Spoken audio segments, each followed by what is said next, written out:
Hi friends, welcome to Sagi's Cooking. இன்னைக்கு வீடியோல நம்ம என்ன பார்க்க போறோம்னு பாத்தீங்கன்னா vegetable fried rice எப்படி பண்றதுன்னு தான் பார்க்க போறோம். வாங்க வீடியோக்குள்ள போலாம். இது பண்றதுக்கு நான் வந்து 1 கப் அளவுக்கு பாஸ்மதி ரைஸ் எடுத்துர்க்கேன். நம்ம வந்து நார்மலான சாப்பாட்டு ரைஸ்லயும் பண்ணலாம், பாஸ்மதி ரைஸ்லயும் பண்ணலாம். நான் வந்து இன்னைக்கு பாஸ்மதி ரைஸ் எடுத்துர்க்கேன். 1 கப் அளவுக்கு எடுத்துர்க்கேன். இந்த ரைஸை ஒரு 2ல இருந்து 3 தடவை நம்ம வந்து நல்லா கழுவி எடுத்துக்கலாம்.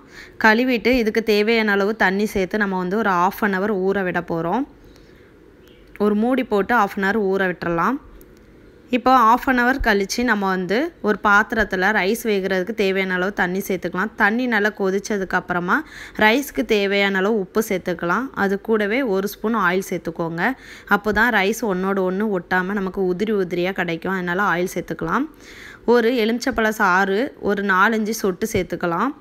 அப்பதான் ரைஸ் வந்து நமக்கு உடையாம கிடைக்கும். அதனால வந்து லெமன் சாறும் சேர்த்துக்கலாம்.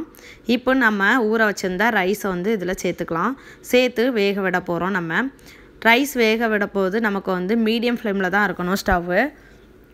மீடியம் ஃப்ளேம்ல வச்சு நம்ம நார்மலா ரைஸ் வேக வச்சு எடுப்போம்ல அதே மாதிரி வேக வச்சு எடுத்துக்கலாம்.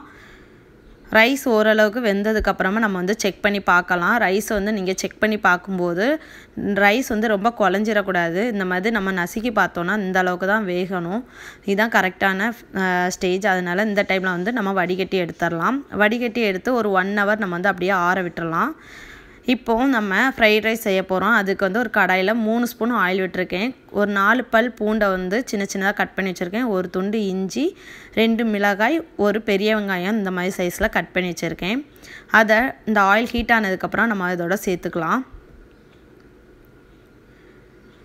இந்த டைம் நமக்கு வந்து ஸ்டவ் முழுமையாட்டு ஹை ஃப்ளேம்ல தான் இருக்கணும். அப்பதான் வந்து ஃப்ரைட் ரைஸ்க்கு வந்து கரெக்ட்டா இருக்கும். இந்த வெஜிடபிள்ஸ் குக் ஆகுறதெல்லாம். அதனால ஹை ஃப்ளேம்ல வச்சு பண்ணனும். லோ ஃப்ளேம்ல வச்சு பண்ணோம்னா நமக்கு வந்து வெஜிடபிள்ஸ் எல்லாமே வந்து சாஃப்ட் ஆயிடும். இப்போ நமக்கு விருப்பப்பட்ட காய்கறிகள் எல்லாம் சேர்த்தலாம்.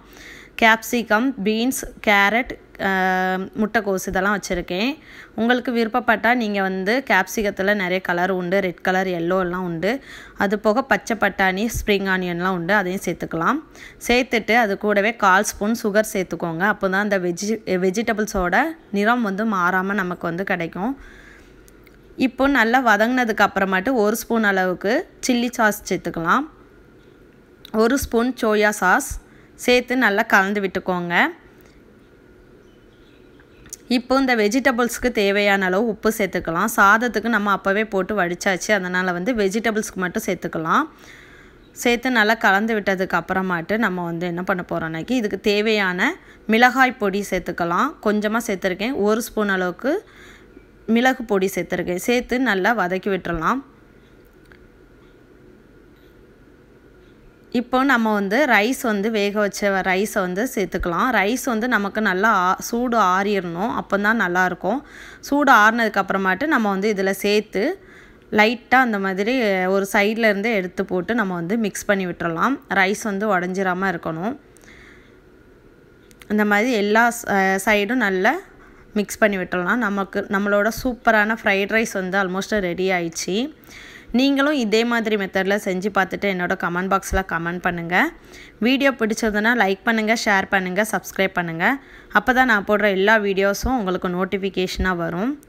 உண்மையாவே இந்த ஃப்ரைட் ரைஸ் வந்து ரொம்பவே டேஸ்டா இருந்தது. கண்டிப்பா நீங்களும் மறக்காம செஞ்சு பார்த்துட்டு கமெண்ட் பாக்ஸ்ல கமெண்ட் பண்ணுங்க.